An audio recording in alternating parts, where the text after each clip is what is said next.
Do you think of me? I say, hey, Jackie, baby. When you wake up, do you think of me? Hell yeah, we're rolling, Jonathan. Oh, are we now? John, middle name Ferris. We back up in this thing. Hey now, whoa, hey, your head's cut off. Ooh, severe lapse in judgment. John, you introduce us as I fix your angle. Oh yeah, that's so fucked. Why would you do that to me? Why? Good thing Good thing I've been fiddling with the camera for 5 minutes to know Exactly. positive How would I outcome. not do that? Anyway, I'm John. I was prepared today. My name's Xavier. He wasn't. Oh, and this is another episode of Wigga Weekly. Cut to 5 seconds ago, and I was prepared today. All right, John. You know what's up with me? I bought a car that I hate. What you up to? I hate it. Not driving a shitbox Fiesta. Yeah, pretty much. I'm so stressed. So much going on in my life right now. Not really, just this shit car. You know, it's 4th of July as we're recording this. You said your parents are out of town. Did you do anything else other than chill and be off? I went and got myself some Japanese food before this. Oh, really? Yeah, had me some steak fried rice. Where at? And Volcano. Oh, yeah. That Connie house was closed. True that. God damn. But it was pretty decent. I haven't ate out in a hot minute. Well, no, I had Applebee's today with my mama. Oh, nice. Yeah. There's nothing more American than that. Yeah. I had Fiesta lime chicken something, and she had some riblets. And then we... Riblets? Yeah. You go and what's a riblet? Oh, it's just small ribs. Oh. Yeah, it's just genetically modified ribs, I'm pretty sure. Oh. I don't think they're real. Is it like a McRib? No, not like a McRib. It's like a step up from a McRib. It's like a McRib with a bow tie. Oh. Yeah, it's like you'll give it a chance. So it's not just like pork that they shaped into the shape of ribs. It's actual. It's riblets. I don't know. She has some leftovers, so maybe she'll let me take a little nib at the riblets. Maybe. Yeah. Well, I mean, we'll see what happens. I don't know. I mean, I don't think they're like. I feel like if you leave them in your car seat, they'll still be good to eat after 2 years. So One time I found a chicken nugget in somebody's car that I was working on. It was a McDonald's one, and it looked like it could have been there from 2 years ago or the day before. Dude, it looked no different. I had a science teacher back in Etowah. I forgot her name. She was young and she was a PYT. I tell you what, a tall glass of a Gatorade if I can entertain you. But she had a McBiscuit sitting on her desk. But she was saying she's doing an experiment. Like she's had it for like a year or so. I'm like I don't like. Did it smell? No, Probably not. It was just kind of chilling there. It was still wrapped up and everything. It wasn't just sitting out and collecting flies or whatever. But she just had a McBiscuit just chilling on her desk the entire semester. And I was like, I don't know how I feel getting my education from you, lady. Did she ever show you what happened to it? No. She probably still has it. I stopped caring, but it's probably just there till this day, and I don't know how to feel about that. Yeah. Also, it sounds like there's gunshots. It's not. It's just fireworks. Yeah. We're not in Compton or anything. I feel like I'm so isolated in my shop. Look at my shop. I'm just. I know you're just hanging out. Yeah. It's because we can see the desk on Nobody said it's easy. And they say you're fine, and you just kind of go. Remember that Katy Perry song? But you're not fine. Yeah, funniest soundbite ever. I don't know. I think that Kim Kardashian would be like, "Why did you make a sex tape?" She's like, "I don't know. I was horny." That's a thing? Yeah, you ever when they're sitting on No. top like when she made the sex tape for Ray J? It's like it's like her and her mom talking about it. I don't know. I was horny. Yeah, something along the lines of that. They're like, "Why'd you do it?" She's like, "I don't know. I was horny." I respect it. We're right. A lot of people are gonna dance around that. I mean, in her status, they're gonna dance around that and be like, "I was caught slipping." And a lot of things happened. I was drunk that night. I had some ecstasy or whatever. Roseanne took before she tweeted that lady looked like a monkey. But What? Remember when Roseanne tweeted that black lady, that black congresswoman or whatever, looked like a monkey? Yeah. Yeah, she was like a person from Planet of the Apes, she said, or something like that. And then black people looked at that picture and was like, they saw a picture of her and was like, we'll watch one more season. Jesus Christmas. I'm so happy you can make that joke, because I sure as fuck can't. Yeah, I mean, it's dangerous territory that you're laughing at it right now. I know. People are going to see that I'm laughing, and then it's going to be like, okay, well, he can laugh now. I know. You can find you. All right, what are we talking about today, Jonathan? We are talking about the 7th album released by Tyler, the Creator, Call Me If You Get Lost. Mm-hmm. Call Me If You Get Lost. I don't know where to start. You had a hot take that I really didn't like, but there's a... My hot take is involved. Okay, well, let's not get into it right away then. So I guess, I don't know how I want to attack this. Is this the heterosexual Igor? We talked about this over the phone, and you brought up a point about this being this album, the concept of the album, being based off a real situation that Tyler was in, where he was hanging out with a little lady, and she already had a boyfriend, and it was tension. Yeah. It's kind of like not like a love triangle, but the boyfriend doesn't know, but he's upset because she chooses the boyfriend in the end, whatever the case is. It's this heterosexual Igor. You're like, that's a loaded question. Doesn't it feel that way? In hindsight, I never thought about it until you mentioned that it's based off like an actual thing. Yeah, and there are like rumors saying that like Igor's about the guy and this is about the girl. Oh. But that is all just like fan theory shit. I'm pretty sure that people figured out who the girl is that he's talking about in this. Yeah. They're like, I don't know. I don't know enough. You didn't look that deep. Yeah, people have been following like his little shitpost Instagram account like forever. I just found out about it recently. I can only imagine what he's been posting on there. And I guess when like a bunch of people found out, they like started commenting on that girl's page, and she deleted a bunch of pictures. It's kind of like you can't be deleting the pictures. That's the giveaway. Yeah. Well, I think her and Tyler both were like deleting some stuff. So like I don't know. Oh, gotcha. You gotta throw away the evidence there. I guess, but it's I don't know. With the internet, if something just disappears, it's kind of like on the nose. It go maybe more onto something. Yeah. But who knows? I just think that's a very interesting, I don't know, conversation piece about this album specifically, especially, knowing that it's coming right after Igor.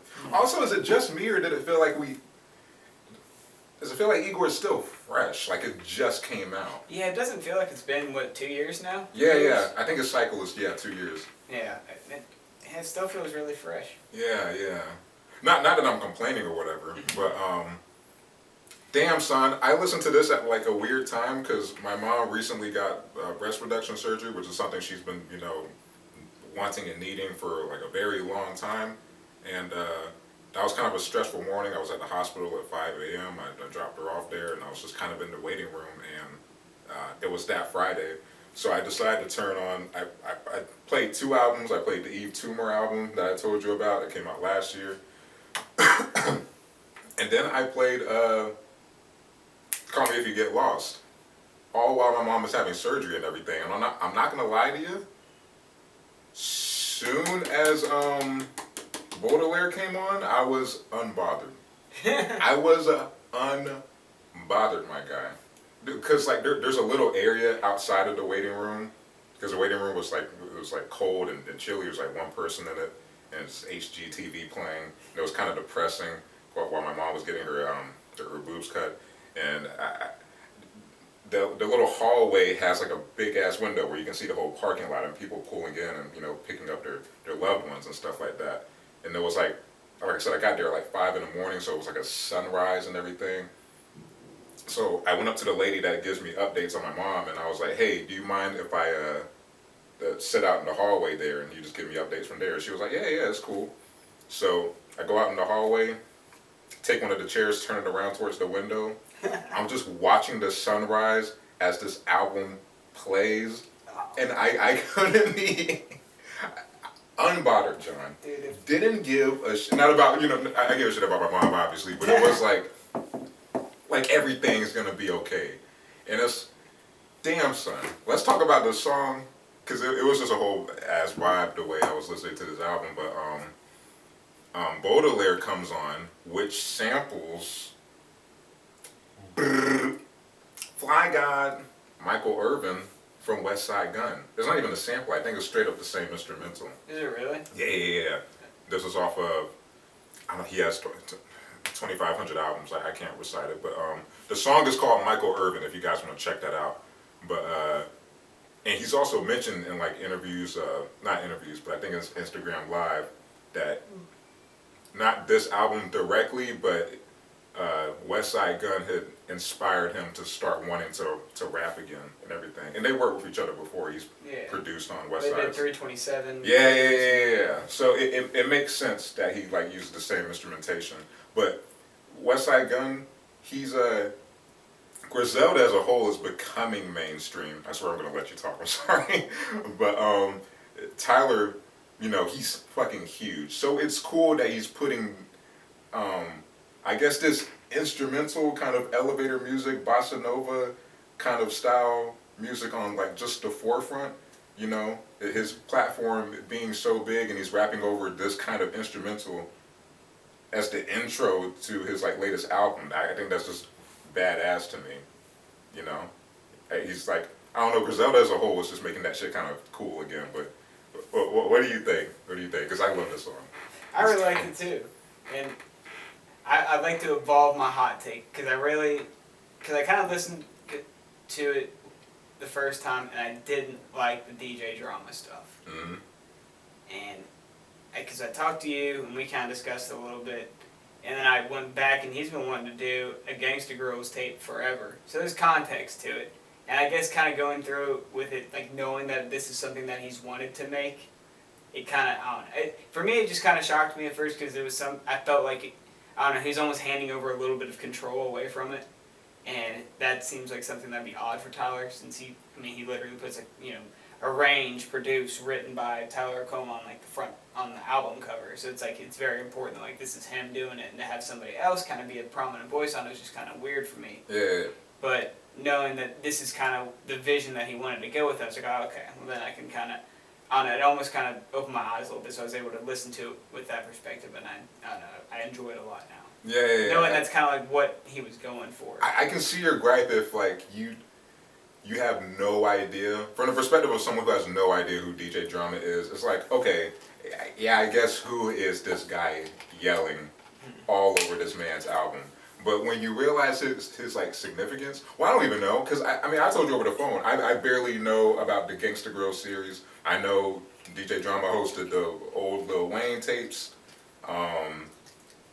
Pharrell, and well, he pops up all over the place anyway. I mean, the tag, the Gangsta Grill. Yeah, like you hear that tag everywhere. And it's like I said, I'm a fake fan, but his voice, I know of him, and his voice is just so prominent in rap music anyway.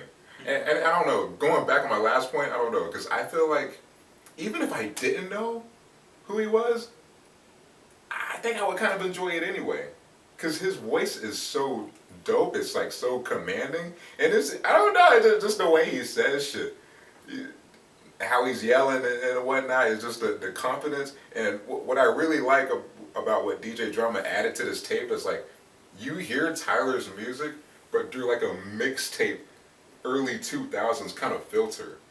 And that's really unique to me. In reference to Tyler and the kind of stuff that he creates. Yeah. Because you think of Tyler and you think of Gangsta Grills, and it's like complete, contrast to each other. But it fits, bro. Oh, for sure. I didn't know it was gonna be a whole ass tape when I first heard Lumberjack. Yeah. For the first time. Because like as soon as I heard that Gangsta Grills tag with the Gangsta Grills, I was like, oh no, he's going there. He's going there, and bro, it worked out. It's such a good mesh, bro. It's not weird, it's not jarring or whatever. I feel like it makes sense with having DJ Drama on there. So I'm glad your hot take evolved, because I was gonna end the podcast after this. After you said your hot take, I was gonna be like, it's gonna be Nigga Weekly from now on. Anyway, can we talk about Corso? Oh yeah. Corso's my favorite track. Really? Yeah. Fair enough. I feel like Corso is objectively like the best song on here. I don't know. What do you? I mean, it's not my. I like it. It's not my favorite. It's definitely up there though. The production, banging, and Tyler's gotten so much better. I know these are like surface level things I'm saying, but like Tyler has gotten so much better at producing, and he just feels. I feel like he's getting more confident every other album. I mean, obviously he's making more money, and there's more car raps and things like that. But he's like, catch me in my other biz. That's my AKA. Mind you, my mom's having breast production in the back, and I'm just hearing this, and I'm like, everything's gonna be fine. Even if it isn't, it's gonna work out. It's like, god damn, I love this. Corso's my favorite track, and the music video is really dope too. But yeah, it's just so hype. Like I said, I love the production on it, and Tyler's confidence is just growing every album. But yeah, this one's a jam for me, and it works out. My cousin calling. Sorry, Jeffrey. Hey, Brody. Hey, Brody. Hey, Brody. Jeffrey, say something. Huh? I'm recording a podcast right now. Hey, I'm in a podcast. You're on it, but you're live. Bro. Don't say nothing incriminating. Huh? How's everybody doing today, bro? Literally fucking gas, like, getting gas right now. Mm-hmm. I feel really getting gas right now. Everybody is great. well, you heard it here first. My cousin's pumping gas. You just turned 18, right? I just turned 19. Wow. This isn't awkward. You're pumping gas. You're 19. You're living your best life. And I'm gonna have to hang up on you because I'm recording a podcast with my boy John. But I'm gonna call you right back since we finish. Here's all day. Yeah, you need to hurry up and call me back because he never talked to me, guys, on the podcast. He does not care about his little cousin. Yep. All right, cool. We'll get back to that, Jeffrey. I love you. Funny joke you just said there. Funny stuff. We kid. I love you. Bye. Corso's such a dope track, by the way. Let's get into the next one. I hate my car. Lemonhead? Lemonhead.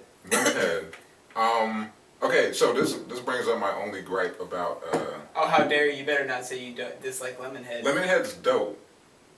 I don't like 42 Doug on this. I hate you. I don't. And if only gripe with the album, I'll just say it right now. 42 Doug and Tizo touchdown on Run It Up. Why? I agree with Tizo touchdown, but this is hard. 42 Doug on this? I like it. I like it a lot. He just knows so I don't know. It fits the instrumental. I guess so. I just don't think he's that talented. He was just kind of in and out, and it was just I don't know, man. He knows so many more talented people than 42 Doug. Sometimes. Okay, then I thought he did well on it. I think NBA YoungBoy did well on What's Your Name. NBA YoungBoy sounded great on What's Your Name. I mean, did you like We Paid by Lil Baby and 42 Doug? I haven't heard that song. Are you shitting me? Mm-mm. Oh, okay. Well, then maybe that's. I don't know. I guess if you just don't like 42 Doug, you just don't like it. I don't know. I like the verse. I mean, congrats. It kind of reminded me of the We Paid verse a little bit. Because. Maybe I need a perspective on like what kind of music he makes and whatnot. I don't know. Let me fix my shot real quick. I feel like I have too much headroom. Yeah, but go off, sis, on how you feel about this song. I really like it. It's like my second or third favorite song on the entire album, and it's kind of cool to see Tyler get as grimy as he did on this, because a lot of times he's either, I don't know, he's real sophisticated with his lyrics and stuff. This just felt more, I don't know, kind of just grimy, and I like that. And I like the beat. I like the dun dun dun dun dun. Well, y'all said pandemic. I know. Y'all said pandemic. I said, you want to tell me DJ Drama did some cool shit on that? Like, I don't know how you dislike that song. I don't dislike the song. I don't like 42 Doug. 42 Doug don't like you neither. He just didn't accent the song well. I don't think his verse was like terrible. It wasn't like, oh my god, this is so bad. But it was like. Well, who would you have rather heard on that song? I don't know, like Schoolboy Q or something. Like, he knows so many more talented. Rocky was supposed to be on Corso, low key. Really? Yeah. he was talking about it on his Amazon concert. She was trying to get Rocky on Corso, but he was like ignoring him for like 5 months. He said. Really? Yeah. Huh. Yeah, I don't know.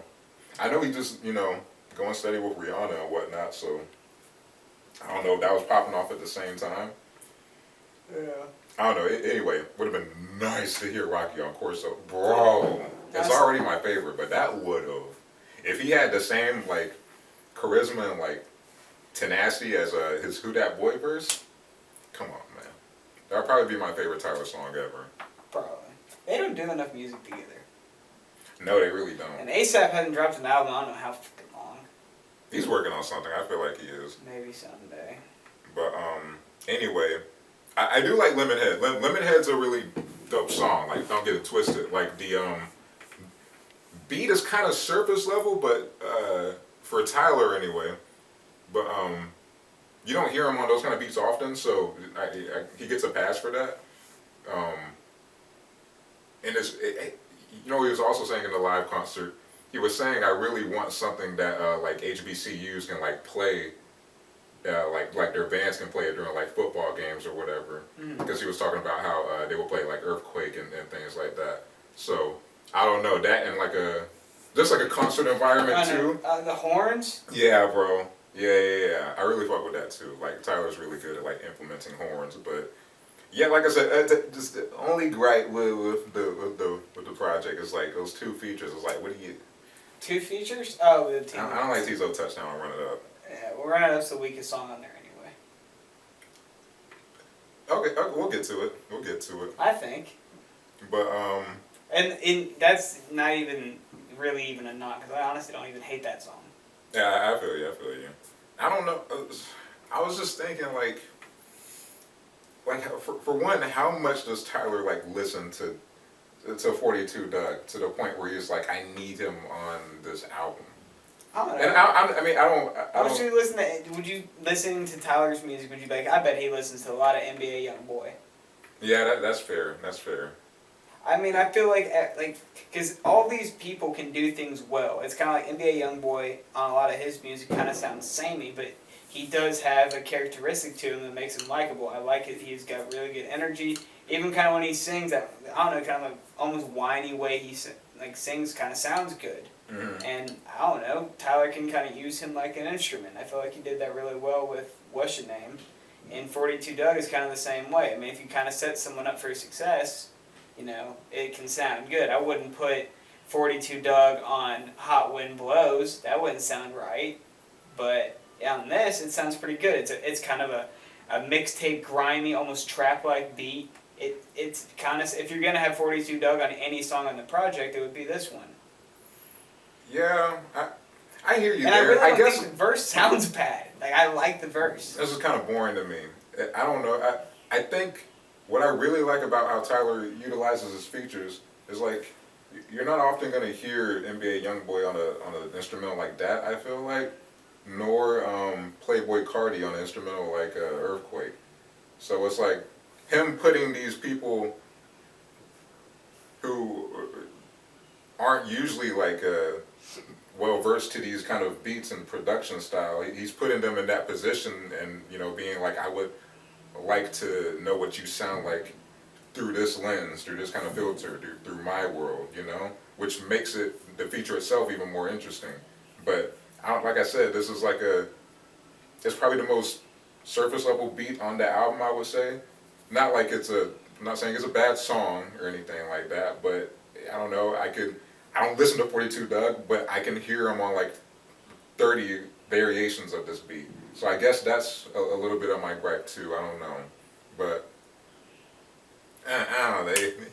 He was all right. Sometimes I just wonder if like when like conscious rappers collab with these like with like mumble rap, for lack of a better term, because I've warmed up to it and stuff like that. Are they doing it out of sincerity, or if it's like for the optics? And I know Tyler, most of the time it's like sincerity, but it's like Tyler doesn't need to do shit for optics anymore. Yeah. That's kind of the point of this whole album, I feel like. This is the first time Tyler's ever gone on an entire album and flexed the whole fucking time. Yeah, that's true. So I really don't think Tyler gives a shit what anybody thinks of him. I mean, people were trying to cancel Tyler the Creator from the jump as soon as Yonkers came out. Really, before that, it was kind of, what was that video they did with Odd Future where they were like peeling off their fingernails and shit? Or it was like, I'm a hobbit, I'm an astronaut. That's the Earl, song. Yeah. Like even like since then, because I remember like everyone was seeing that for the first time, like, what the hell is this shit? Like, yeah. I'm saying optics in terms of like, ooh, what would it look like if I collaborate with this mumble rap guy? That would be cool. Yeah. But not considering like the final output, I guess. And it works out most of the time. J. Cole has a song with like Moneybagg Yo. Kendrick has a song with Rich the Kid. So Future. yeah, so it works out most of the time. But I don't know. I just don't know why he got him on this song, I guess. And I'm probably thinking about it too much, but anyway, it's a good song. What's next? What's Your Name is next. What's Your Name is too short. Fair. It's criminally short. He should have played that shit out. Like, he should have drove that melody to the ground, bro. It should have been 3 minutes and 30 seconds. Honestly, I didn't realize until today that Ty Dolla $ign was on it too. Really? Yeah. I didn't even realize. Ty Dolla $ign's always on those melodic songs. They're so good at that shit. Oh my god, Ty Dolla $ign on a feature? Oh, always. Does Ty Dolla $ign have like the best album name of all time? What's it called? Featuring Ty Dolla $ign. It's literally called Featuring Ty Dolla $ign. That was his last project name. Really? Yes. That's awesome. That's it. It's Gangster, bro. It's so funny, I don't know. I'm happy he's embraced it. Yeah, but bro, because I don't think anyone's like, hey man, I don't think anyone's in the car like, turn on that Ty Dolla $ign song. But everyone is like, oh man, if Ty Dolla $ign was on this song, bro, you know what I mean? Like, he's his best when it's a feature. Oh yeah. I feel like that's backhanded, but it is what it is. He knows. I don't know. I mean, maybe he knows it too. Granted, I haven't dived that deep into his like solo discography. I'm sure he's got some good songs. Me neither. I just know I haven't ever heard a bad Ty Dolla $ign feature. No, absolutely not. He kills all of his features. Yeah. He's like solid, 10 for 10. But this is a good. I just wish he wrote that shit out. That melody is fantastic. That early like 2000s. Oh my goodness. What's your name? Yeah, it's just so nostalgic. And then juxtaposition of DJ Drama just yelling over this like chill ass like sissy ass beat. And then Younger Boy surprised me. What was your name? Bro, I move fast, huh? I'm like, okay, who hurt you, NBA Youngboy? Who hurt you? I love this verse. He killed that shit, honestly. Yeah, I think he did really, really well. Yeah, I just wish he rode that beat more. That's the only, not NBA Youngboy, but like I said, they extended it just a little bit. Even if it was like 30 extra seconds of instrumental. Yeah. Yeah. Oh, you look malnourished. Let's get some bread. So he rhymed malnourished with drowned in syrup. Okay, well you make it work. Yeah. You do what you can. And then we ride up on the single for the album Lumberjack. I remember the first time, because I hadn't heard the song, I woke up to a text from you. It just said, Rolls Royce pull up, black boy hop out. And I was just like, some song must have dropped because this is an erratic text. Either that or... Xavier doesn't have a Rolls Royce. He has a Fiesta he hates. So this time, must be a song.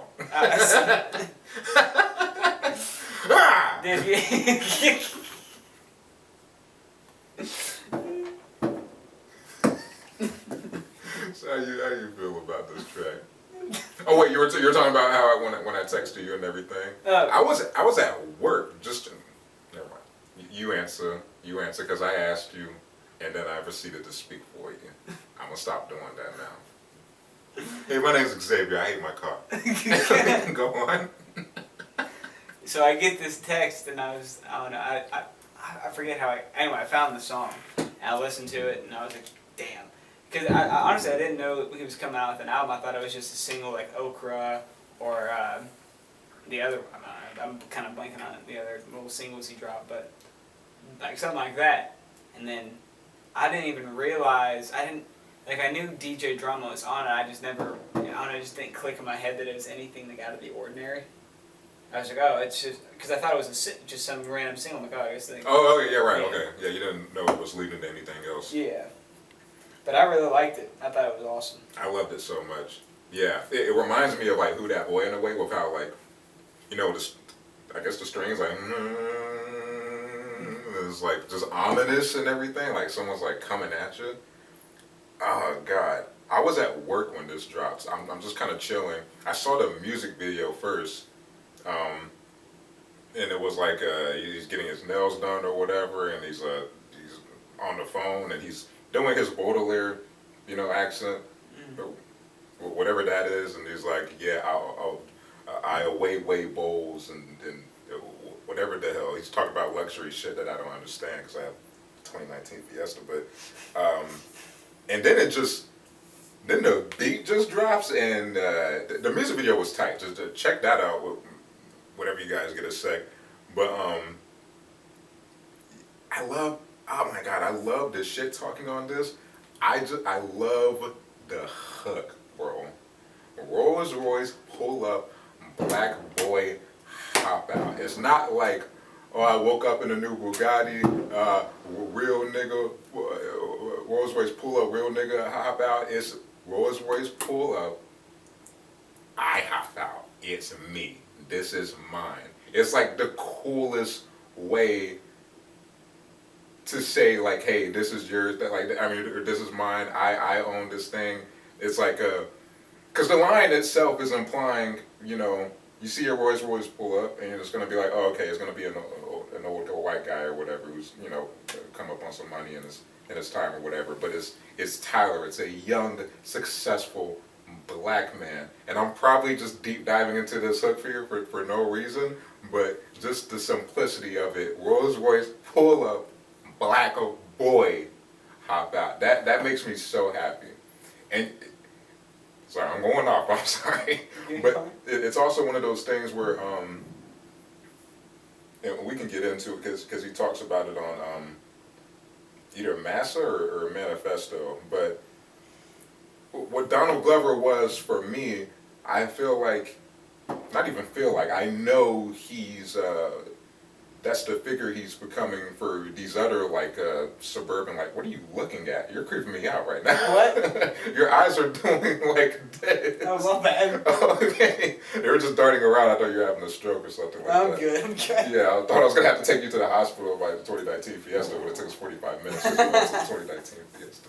But, yeah, okay, sorry. But anyway, I forgot what I was, oh, yeah. So, to wrap up, Donald Glover for me made me feel comfortable in who I was as a young black kid, because the way I spoke and the way I carried myself, it didn't fit the stereotype, and all my black and white friends were like, you talk white, man, you act like this, well, whatever the case is.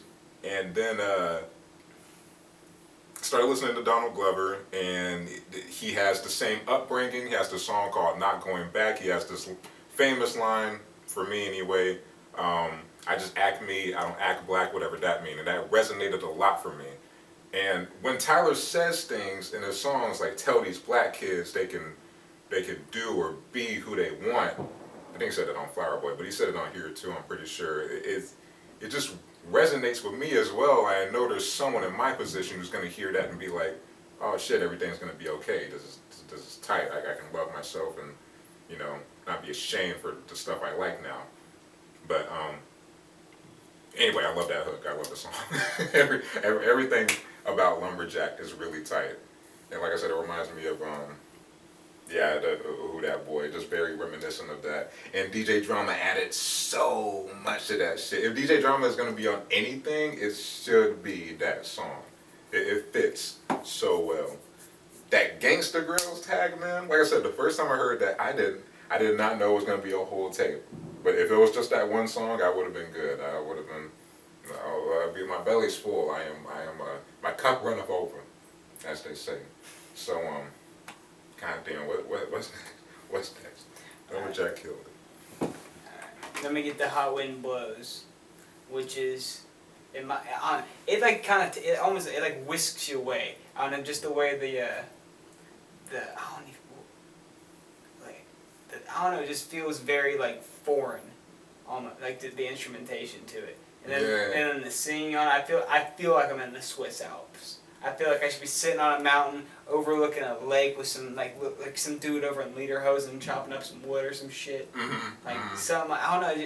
It's weird how it transports you. Like you can visualize it through it. It's really odd in a way that I haven't experienced in music before. Oh wow, really? Well, yeah, to be able to like, I don't know, just the visual. Like I knew exactly what he was trying to describe. I don't know, it just kind of fit in my head.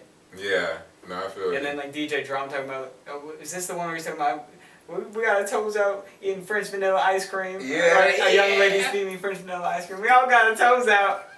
I was like, shit. I didn't need to know that, but that's fine.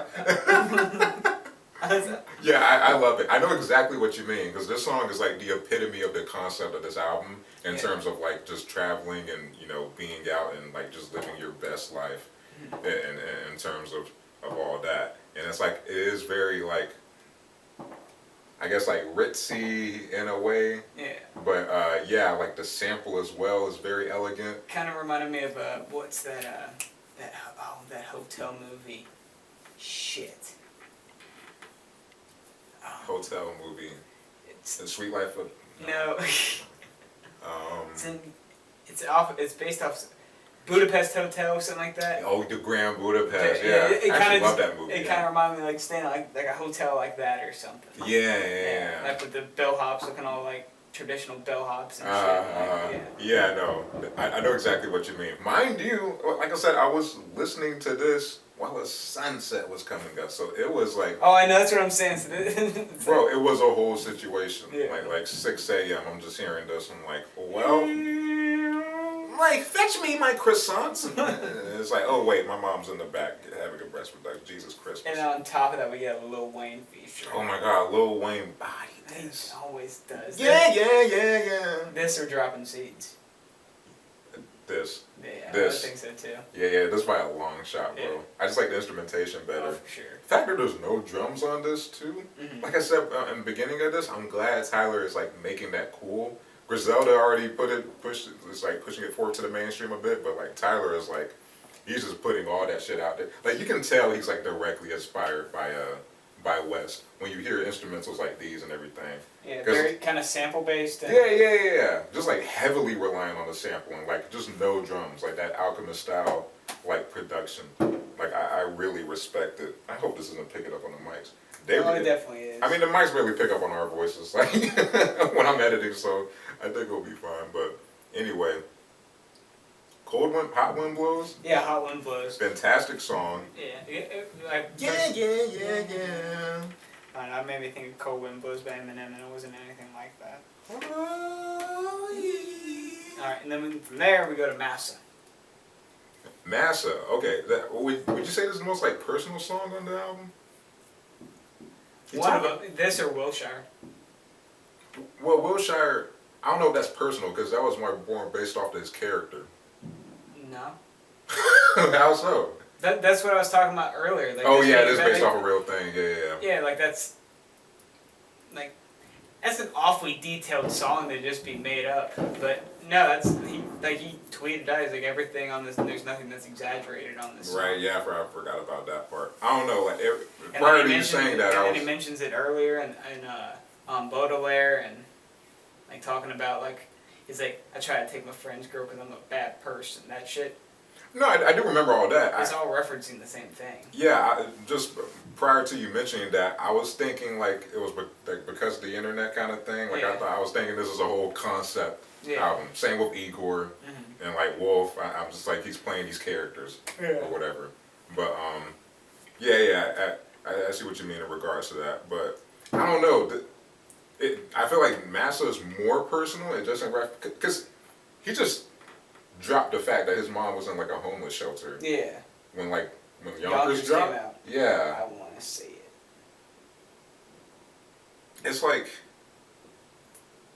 that's like wild to say. To even hear that. Yeah. Cause I don't know. You're just watching this guy evolve and like and grow up and whatnot. And he was like what 18 or 19 when that music video came. He was like really young. And his mom, because he's had lines about like Section 8 and stuff like that, and growing up in that housing and shit like that, and he even mentions on this song, people denied it. I forgot what the line was verbatim, but people deny it because of because the way he carried himself didn't align with like hood or whatever, or just like gangster, or being from that part where being that from that part of Los Angeles where it's like the slums or anything like that. So I don't know. It's just very. This is insane that that was a fact. Like being so young, and I don't know. It kind of adds context to some of his interviews too. Because I was watching his old interviews, and I don't know if you recall, but he was like, wow, bro, and he's just like, I don't know, kind of punk rock in a way where he just didn't want to answer questions, and he was like just unnecessarily a dick to a lot of people. There's just a lot of shit going on in the background, like struggling with his sexuality at the time, probably, and I don't know. It's a lot to consider, and I appreciate him for going this level of personal. Yeah. But yeah, I just like the transparency in this song. But yeah, what do you think? I really, really liked it. I agree that it's one of the most personal tracks on the album between this and Wilshire. And then, but yeah, it is kind of crazy to think that while he was achieving that amount of success, that like still waiting on like the money aspect of it, despite how famous Yonkers was, that it like his mom was still struggling like that. That's like insane. Like just considering how young he is, or was at the time. Mm. Yeah, I just can't fathom that. But I mean, it's even more beautiful knowing where he is now, and then considering where he came from. Especially like bringing it back to like Lumberjack and like kind of mimicking his mom, like, oh my God, I've never seen anything like this. Yeah. Like for her to be able to kind of go from like the situation she was in, for him to be able to bring from that and be able to show her all these things she never could have even believed before. Mm-hmm. And he took her to the Grammys too, I think. Yeah, that shit's cool. I remember at the MTV Video Music Awards or whatever, and he won for Video of the Year, like for Yonkers and everything, and his mom just being so hyped and whatnot, and her just losing her shit. I don't know. It's funny, man, when you grow up with an artist. Just seeing how they evolve. Yeah, from just the outside looking in, it's like a very beautiful. If it turns out right, it's a very beautiful thing. Mm-hmm. So, yeah, like I said, just full circle when you hear facts like this being dropped. Absolutely. In the song. So from there we go to Run It Up. So you didn't say you didn't like Run It Up, but it's your favorite. It's probably my least favorite, but I mean. I give it like an 8, I guess, instead of the 9s and 10s I'd give everything else. Okay, that's fair. I don't know. I love Run It Up. I love the intro too. He sounded like Frank in the intro. I don't know if that was Frank or if that was. I like the shit talk. He's like, I've never had anxiety. I've never been nervous. I've always believed in myself. Yeah, dude. Like I was saying, I was watching his old interviews and it's like just confident as hell. Like I said, despite all this shit that's like going on in the background and him just blowing up. He didn't seem anxious in front of the cameras at all. He was just him. Mm-hmm. He's just him the whole way through. It wasn't like a fake it till you make it kind of situation. Like you legit see people like fans recording Tyler as they meet him, and he's like this exact same person. Yeah. So yeah. I love it, man. And yeah, I don't know. I have much to say on this too. I really like the intro. I really like the slow down. Running like a running, got racks on me. I legit thought that was Frank for a hot minute. I still don't know if it is, but I love the intro. I loved how he got all his homies. We gon' run it up. We gon' run it up. I love that shit too. That felt like an interlude kind of song to me. I don't know, but Tizo Touchdowns let me down. Terrible feature for such a good song. Didn't like Tizo on this. Who's Tizo? I don't know who Tizo is. I can do without. So I'm gonna say there. From there we go to Manifesto. This is the one where he raps about like cancel culture and stuff like that, and having to apologize to Selena. I think so. This is the one where he's like, "Oh, the weather. You gotta say something. You gotta say something about the black." And then she says, "Shut the fuck up, bitch." So this is like, because we never heard Tyler from this perspective, like, right? From like, I guess addressing like BLM and stuff like that, and just cancel culture in general. Was like, what did he do to Selena? I think he tweeted like he wants to fuck her face or something like that. Something, something gross or whatever. You know the kind of guy he was at the time. Oh. But yeah, he said he had apologized to Selena while I was trying to. He said he had a funny line about Justin Bieber, like while I was trying to fuck just in or something like, trying to fuck Bieber just in, something along those lines. But oh my God, when Domo popped up on this, Domo Genesis. Yeah. Because I think he was on Lumberjack too, and he was like, it's really different or whatever. I was like, oh my God, that's Domo. It'll be tight if they make music again. And then he popped up on this. And the beat switches. Yeah, bro. Domo sounded great on this. Dude, I was... Because it's like I said, growing up with these people, you hear their old stuff and like where they came from. And he will always make songs with like Domo and Haji and all the other people in the group. You know, it was like, I felt like a reunion, because I don't know the last time they made a song together, honestly. Like, it's been years, I feel like. But hearing Domo and Tyler together on the same song, Tyler low-key bodied Domo, too, because Domo, if you remember Odd Future, Wolfgang Killed Them All, Domo was like the lyricist of the group. Like, he couldn't be touched. But it's like, that Tyler got him on this track, bro. But he's developed so much as a lyricist. I always thought he was a really underrated lyricist. Like, the type of lyrics you have to, or, like, lyricists you have to be able to write yonkers, like, crazy off the wall shit like that. Like, I don't know, was he not always the best? I wouldn't say the best, but like, I don't know. I wouldn't say the best lyricist, but I see what you mean though. He did have a good pen from like the jump. Yeah. I'm a get a team of leaders and pick up Stevie Wonder to be the wide receiver. That's pretty tight. That's a bar fest right there. Trees, bunch of pregnant gold retrievers all want fuck money and diamonds and bitches don't need them. Yeah. Now that you say that, he had a pen for a while. He had a pen for a while. Tyler had the juice. But anyway, when I heard Domo pop up, I was really excited.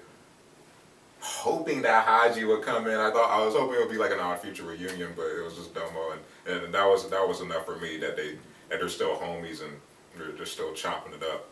But yeah, that's just a really tight song because it's like he's directly talking about like the person he was and stuff like that. Because I don't think he's ever addressed who he was and his antics and things like that, and just coming from that place of like.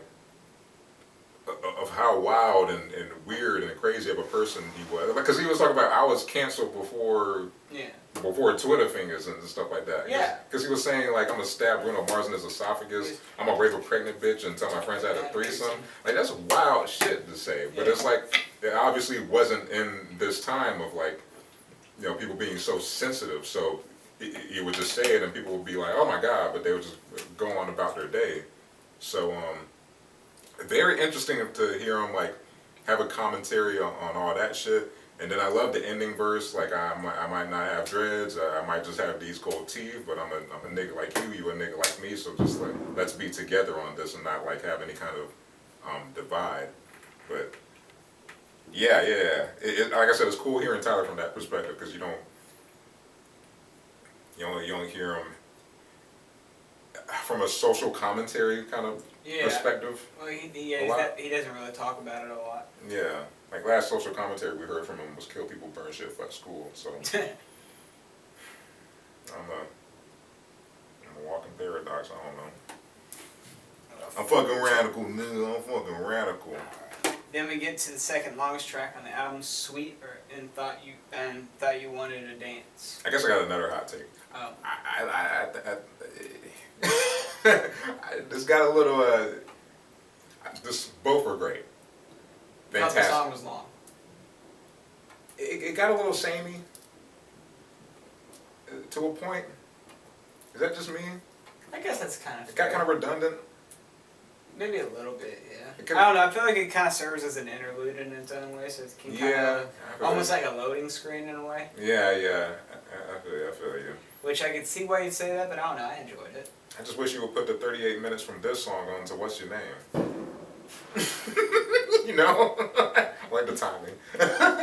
But it was cool, and I didn't realize until Tyler's Amazon Live concert he was talking about how he was watching this movie or this show, and the show played a lot of Jamaican music, and he was directly inspired by that show to make I Thought You Wanted to Dance, which I'm just realizing like after he said that, like that is like a Jamaican it's very song. That's like an island kind of Caribbean-ish kind of song. Like, what makes you think? Dun, dun, dun, dun, that's the thing is even got bongos in it. Yeah. I don't know why I was so late to that, but like, damn son, the versatility is like wild. But I love the melody. I love I don't know who that girl is, Daisy something. Yeah. I don't mean to give you all. She killed that shit. Brent Faiyaz was on it. I think it was just them two. Yeah. Brent Faiyaz sounded great. They all did their thing on that. Like I said, this one was like what 7-8 minutes or something. 8 minutes and 20 seconds, something like that. It just got a little bit redundant for me, so it could have been a little shorter. Like I said, you use those 5 minutes and put it on What's Your Name, baby. But yeah, both were great. It's a whole ass vibe. Mind you, watching or listening to this during the sunset, it's fantastic. It's a vibe. Or sunrise. Yeah. I thought you wanted to dance. What makes you think? Beautiful. Actually, I always found a house that was on this one. Daisy World's on Rise. Oh yeah. And we'll get to Daisy World in a second, but Mama Talk is right after this one, so it's that little interlude with him and. Oh yeah. So this was like, this was part of like the album promotion or whatever. Remember when he put up, I don't know if you saw it, but on social media people were like taking pictures of this billboard that said, "Call me if you get lost." If you called the number on it, it was this interlude, I'm pretty sure. Oh really? Yeah. That's how people knew it was a Tyler album coming up. That's lit. Yeah. I love it though. Her just mom talking her shit. Her personality, I guess obviously in hindsight, aligns a lot with Tyler's. Yeah. In terms of just being just loud and upfront and just no filter and you know just in your face, and both just very confident in who they are. Honestly, yeah, I can definitely see where he gets it from. Yeah. Yeah, it's there. I bossed up on kids, babies, teachers, principals, giraffes. Fuck it, I'll protect my son. But yeah, I dug it. It was cute. It was cute. You got no reason to lie. You have no reason to. I'm a bad person. But from there we go to Rise, which gave me this like Motown drumline vibe that. That shit, I was like, oh. I really enjoyed this song. This one was dope. Rise was wonderful. So you said Daisy World's on this one? I fuck with this. Ironically, Donald Glover. I say ironically because this reminded me of like a straight like B-side from 31520. I was like, I can easily hear this instrumental somewhere on that album. Yeah. And then like the next day I see he retweets this song, like a screenshot of him listening to this. Really? Yeah. That's funny. Yeah, so I was like, okay, makes sense that this is his favorite. But when I rise to the top, okay. Also, the diss at the beginning, ASAP Nast and him have beef. Huh? Yeah, ASAP Nast. And oh really? Yeah, remember his verse at the very beginning of Rise, where he was like, "You will never amount to me," or whatever. I'm the greatest. Don't you forget it. Something like that. The entire first verse was like directly like in response to ASAP Nast allegedly. Why is that? They have beef because ASAP Nast came out being like, I think he tweeted, "Bro, you taking my style and you're not even giving me credit. I wore this sweater vest first, basically." And there's like two distinct images online where it's like you see ASAP Nast's outfit, and then you see Tyler's, and it's like, okay, well, it's quite literally the exact same outfit, but also who gives a shit? it's maybe the most it's the rap beef that no one asked for. Over a fucking sweater vest. Honestly, because they both dress very nice. It's like you know. Yeah, I know who Tyler is. I don't know who ASAP Nast is. What does he do? He's an ASAP Mob. Oh, I figured that. Yeah, but does he make music? He does. Not in a long time, but Is he the one that started V-Lone? I don't think so. No. Really? No. I mean, ASAP Nast is dope. I like some of his older songs. He has a track with Method Man. That's fire. Yeah. I got a funky style with a funky swag. But that came out like 26 years ago, so, you know, he hasn't put shit out in a while. But Tyler just talking his shit. I don't know. It just felt kind of unnecessary given... It just wasn't warranted for the situation. Because legit, ASAP Nast was like, you dress like me, give me credit.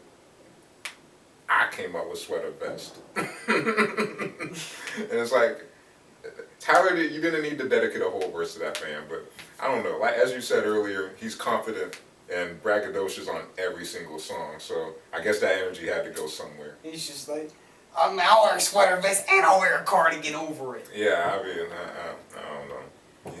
He said you'll never amount to me. And it's like, and then you remember what the beat was about, and it's like, chill out, Tyler. But I love the hook. Like I said, the song in general is just such a feel-good, like, kind of like, play this at a barbecue kind of song. And as I said before, I could definitely hear the song like 3:15, 20. Like, if Gambino lended his vocals at some capacity on this song, this would be like a whole ass banger. It already is, but like, yeah, I dig it. That would be a collaboration I would like to see between these two. They're homies. Not homies, but like they have pictures together. And then, anyway, so really liked Rise. Oh, good song. Tell me right now. Tell me something. Then we get to Blessed, which I kind of forget how that one went. And it was short as like a minute long. I was about to say that was an interlude too. Yeah, he's like Camp Flognom and the biggest festivals. And he's like, yeah, he's just kind of talking. He's like, yeah, my dick's big. My skin's nice. My friends got big dicks. I love white boys. The only thing is that my hair won't grow, and I bought this Ford Fiesta that I hate. Can we get a Ford Fiesta count or something? Yeah, I hate everything. A new 4th of July drinking game. Take a shot every time Xavier mentions he hates his car. You know, John, you don't want to kill all 18 people that watch this. That's after this song, but this interview. Tell me something. Anyway. So we get the Juggernaut, which is dope. Juggernaut's really good. See, and this has Lil Uzi Vert on it, so like, you've got 3 people. I'm not saying all mumble rappers are bad. I'm just saying. Fuck 42 Doug. Pretty much, he had nothing to the song. Lil Uzi Vert was objectively better than 42 Doug. I like the 42 Doug. You can rap better than 42 Doug, bro. That's not an insult to you. It is a little bit. But like, come on, man. 42 Doug offered nothing. Nothing. I loved it. Alright. Anyway, and Lil Uzi can bar out anytime he wants to, I feel like. Yeah. Like, he's done it before. That's true. Tyler doesn't have to bring it out of him like it is with like Weezy and Ye. But yeah, this was insane. I don't know why, but I keep thinking about the Lemonhead beat when I hear this the title to this song. Yeah, hear the beat real quick. Sounds. Yeah. Yeah, Pharrell's on this too. Pharrell body does too, bro. Yeah. Pharrell still got that pen as well, bro. Pharrell got that pen. Have you seen the music video? Music video's tight. The slew of music videos that he dropped, they're all like shot on film.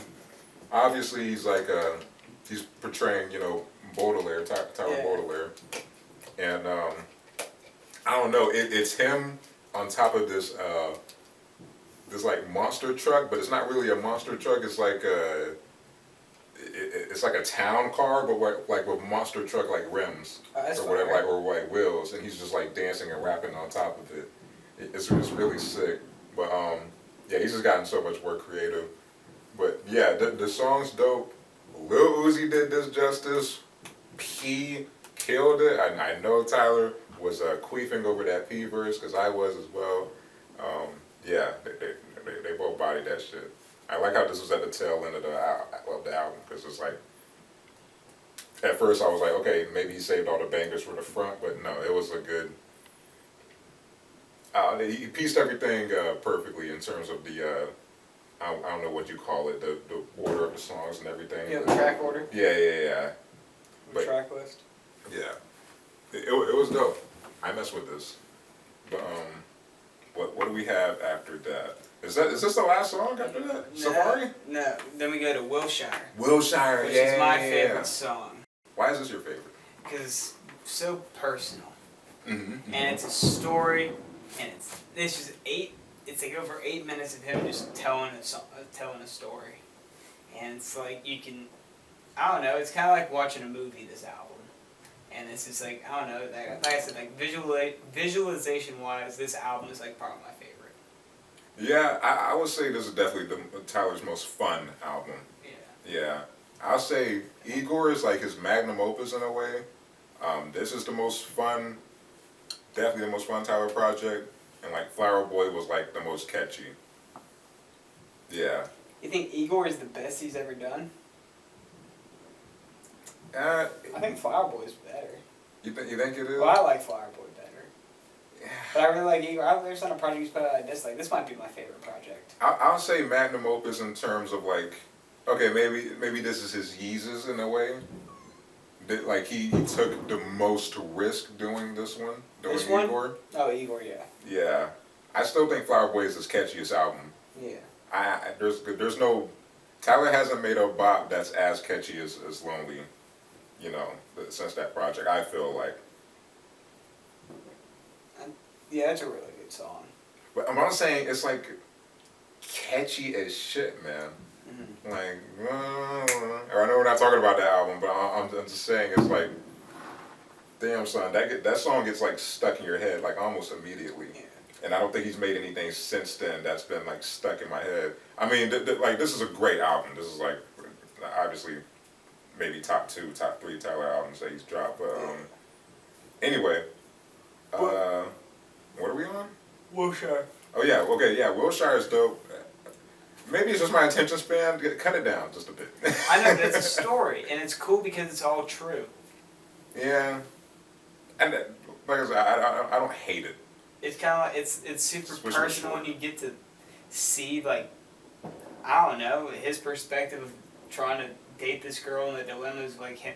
And also, I think he puts way too much of like him being a bad person on himself because like she knew that she was with someone. Is this a song where he was like, I'm not a good person? No. I thought that part was so funny. I'm not a good person. I'm just that nigga's deep and I'm on the surface. Something along those lines. Yeah. It's cool. Sorry, I cut you off. What were you about to say? No, that was about it. I just like it because it's super personal. Mm-hmm. It's all true. It's a story that you can follow and visualize like a movie. It's really, I don't know, and I don't mind the length. I thought it was really good. And it's just straight bars. There's not even a hook in it, I don't think. It's just... No, he's just going off. Yeah. And I enjoy that aspect of it. I see it as I guess what I appreciate it for is one of those things where I don't think Tyler's put himself in the position to like, okay, let me make like a Kendrick Sing About Me, like Outkast, like vintage storytelling kind of song in a while. He did it with like Colossus, but nothing to this, like it's fucking 8 minutes. So he hasn't done anything to this depth. I don't think ever, but I respect it in that aspect. I do enjoy the story, the whole theme and story of Tyler Baudelaire and this girl. It is very interesting. I don't know. I just can't listen to anything for 8 minutes. And I like, not gonna lie, I was listening. I was like, this is dope. This is dope. This is dope. Kind of lost my attention for a bit. I'm just kind of hearing it, and then I came back on. I'm like, oh, okay, this nigga's still going. So I don't know. That's my only guy with this song. And then as I said before, I mean, that's just a personal thing too, because Sweet, I thought you wanted to dance, great song as well, but it's like, it just shortened it a bit. Yeah, that one could have been cut down, but I'm fine with this one being as long as it is. Yeah, that's fair. But yeah, the story was really dope, and it's nice to see him put his just pen and like just storytelling ability to the test. Well, this album as a whole, but yeah, especially this song, because I don't think we've heard anything like this from Tyler. So yeah, I mess with it, man. And then so after this is Safari. Yeah, this is the last song. Yeah. I don't remember too much about Safari. I remember the instrumentation reminded me a lot of Smuckers. Mm-hmm. I think I told you before recording. Very triumphant. In no way, I don't recall the last verse or anything like that, but I remember he just finished it with wolf. What did he say? I just turned 29, been on my shit since 30M or something like that, and then he just wolf. I'm like, oh. I also love that like all his music videos and the description it still says directed by Wolf Haley. Like he doesn't forget where he came from. He's not ashamed of where he came from. It's like he knows who he is, even though it's an alias. But you know what I mean. It's just tight, man. Like I said, outside looking in, you're just growing up with these people, and it's like I don't know. I'm just in like middle school when Yonkers dropped, I think. Mm-hmm. And you see the Wolf Haley and things like that, and you don't quite understand it, but you're just along for the ride. And now you're just like I'm just like a grown man now, and I'm like he's still saying Wolf. He's still like just doing these callbacks. So it's like just unlocking these memories inside of me from when I first heard about him, and it's a beautiful thing, man. It's a beautiful thing, and he went off on that song, very fantastic production. I fuck with it. This is a good album. Is this album of the year so far? So far. Yeah. I like it. Cause you know what I mean. You know me. I was on the Brockhampton bandwagon. Still am. I say it's second. Brockhampton is close second to this. It's like close. Okay, I thought you were gonna finish that and be like close 10th. Yeah, no, this is for sure album of the year though. For sure. As of right now. Until Isaiah drop his album. You think it's gonna be worse than Isaiah's? Not worse, but Isaiah's gonna be better than this. I hope it is. I really want Isaiah to knock it out of the park. I want him to also. I don't think he is though. Aww. I think he's gonna knock it out of the park. I don't think it will be better. I don't think it's gonna be to the point where it's better than this. It's also kind of hard to compare too, because I doubt these projects are going to be anywhere near similar to each other sonically. No, for sure. I'm saying in terms of like how much I listen and how much I like one project in comparison to the other, just based off that. Do you like this or your son's tirade more? This. Fair. Yeah. I think about Corso and it's like this. Corso's so fucking good. I'm a buy boat. Bro, the first song I listened to when I bought that shitty Fiesta. I'm a buy Fiesta. Oh my god. 120 horsepower, 105 to the wheel. So I still was a banging though. I was like, I hate this car, but bro, I'll go with negative 25 miles per hour listening to Corso. Take the long way home. Dealership. Every way's the long way home when you're driving a Ford Fiesta though. Anyway. Shall we do ratings? Yeah, let's get into the ratings. 9.5. Let's say 9. Matisse will touchdown. I'm gonna go. I'm like, how much you gotta think about this? Okay. I feel like you're about to let me down. You changed your hot take though, so you're good. Wow. I mean, I could have finished It's the a 10. It's a 10? It's a 10. Oh, you were contemplating. Okay. I was bouncing that because I'm like, if I was gonna knock it down from a 10, why would I do it? And I can't come up with a reason. Really? I mean, You didn't have that many gripes with this project, though, I guess, in hindsight. not really. I mean, like, originally it was just the DJ drama thing, and then I was like, fuck it. Yeah. And I was like, makes sense. And I was like, am I really gonna hate that? I'm like, you know you like it. I'd like sit myself down and be like, I'm like, you don't like it when he says shit at the beginning of songs. You don't like him talking about having his toes out. I'm like, I don't like hearing about his toes. Mm-hmm. Like. Yeah. So I was like, fuck it. It's a 10. Wow, a 10. This is your first 10 on Wigga Weekly. It's a 10. I feel obligated to give. Damn, son. You don't have to. You already said 9. I know. But you don't like. I want to be the guy that gives a 10 though to something now. I know. Such a pivotal moment. Well, you already. You have more regret. Confetti's. You can't give it a 10 because you like I don't like 42. Well, no, I'm not giving. And Wilshire. No, this and isn't. Sweet or Too Long. This isn't getting a 10, but I'm just gonna feel pressure going forward with these next albums because I'm gonna be like, I want to be a part of the 10 club. You're like, you know. You're in a yellow flannel right now, bro. You're on your shit. And I just kind of shit on it. Not really. Yeah. You gave it a 9. I gave it a 9.5. Then I remember Tizo's verse, and I gave it a 9. I don't know. There's not a song in there I don't enjoy that I can't. No gripes at all whatsoever. I mean, I guess Outside the of drama. Tizo touchdown verse isn't that great, but it's not enough for me to like. I'm still gonna listen to that song. So this is the perfect album for you. No. 10 is not necessarily, in my mind, perfect. I guess that's for me. I guess that's how I perceive a 10. Like there's no skips whatsoever. There's no part of this album where I'm like, ugh, you know? Every single thing, every single aspect about this album is perfect, therefore it gets a 10. There's just nothing I would change, I guess. Okay.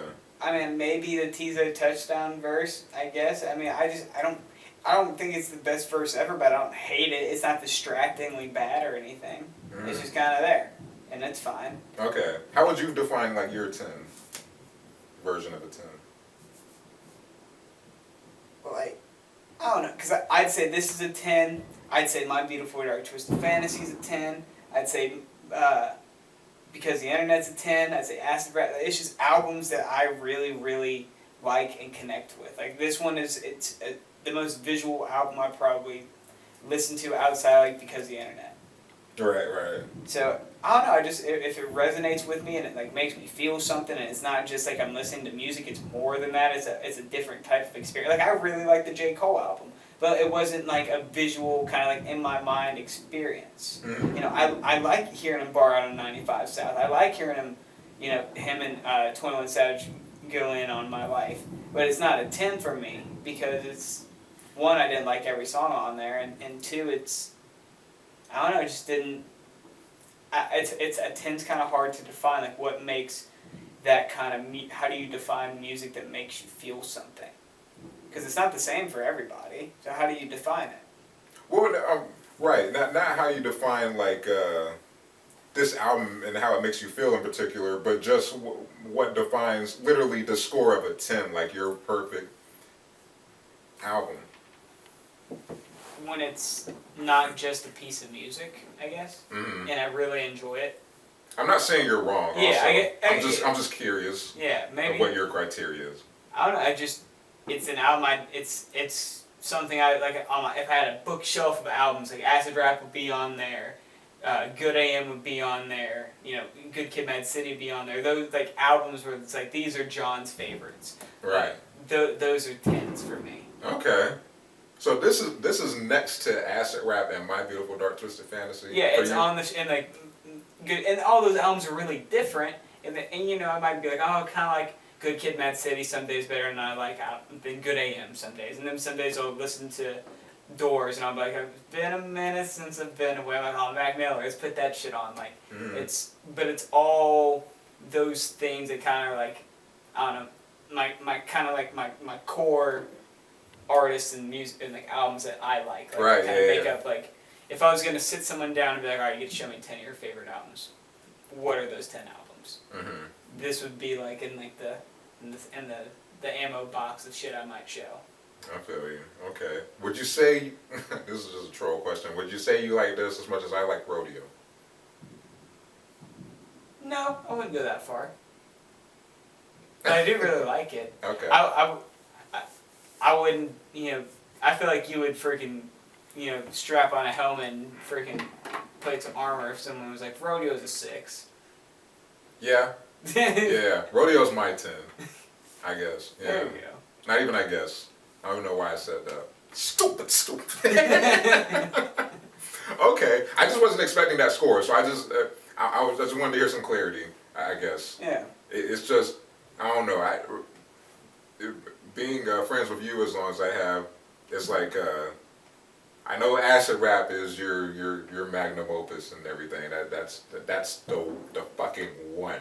You know, except when you slipped up and you were like on your Spillage Village review, you say you kind of I don't know. I lost love for it. I just pretend that didn't happen because acid rap's ingrained into your identity. You know, for me. I don't know. I feel like I was just pissed off at Chance. Yeah. I just consider that as a moment.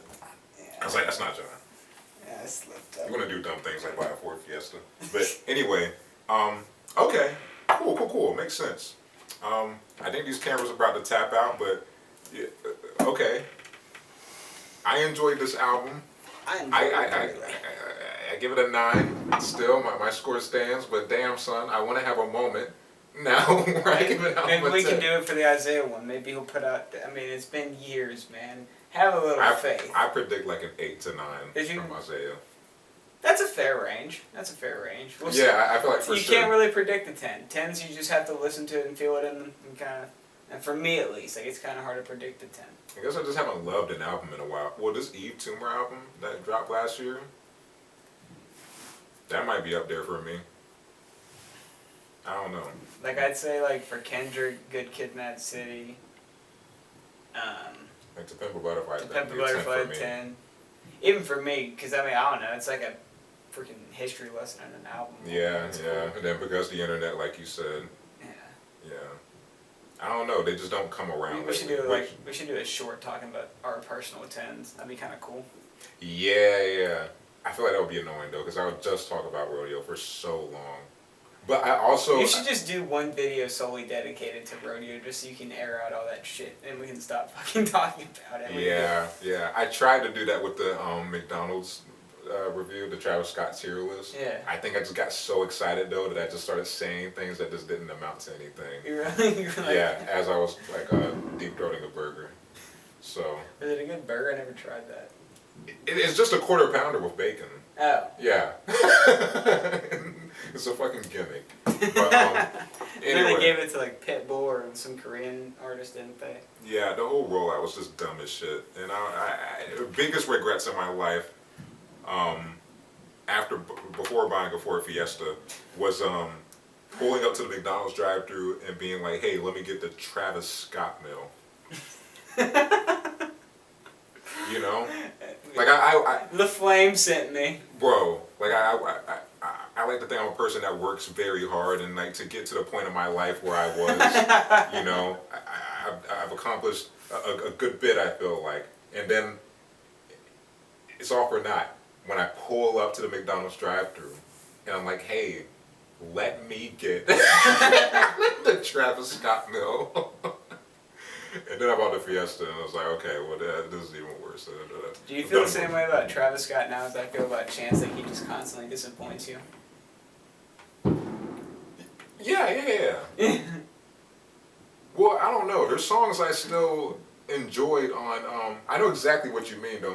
Once you put it in that perspective, I can give you some slack. Yeah. Because I still think Chance has a pen. You know? Yeah. I still think he's very capable and is like of writing very good songs. He still put out one of probably the worst. Yeah. Overall, in terms of like releasing like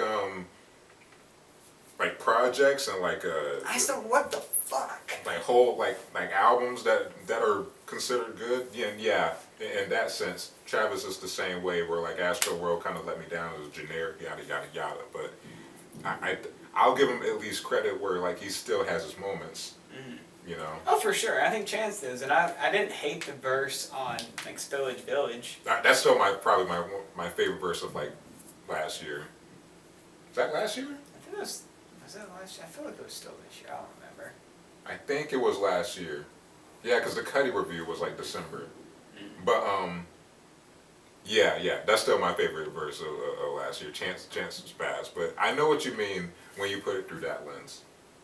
But yeah, well, I mean, it deserves a second video, or not a second, a separate video of us just discussing our tens. I really just want to get into your psyche of your tens and whatnot. I know acid rap and the generics like My Beautiful Dark Twisted Fantasies, but I feel like there's some deep cuts that I don't know about. But we'll get into that. That's why I want to review I want you to pick reviews and stuff like that. I feel like this was a no-brainer. Like this came out, and we're like I didn't even have to tell you. I'm like, so when are we recording the Tyler review? Oh no, for sure. But I mean, just down the line on like a slow week. Yeah.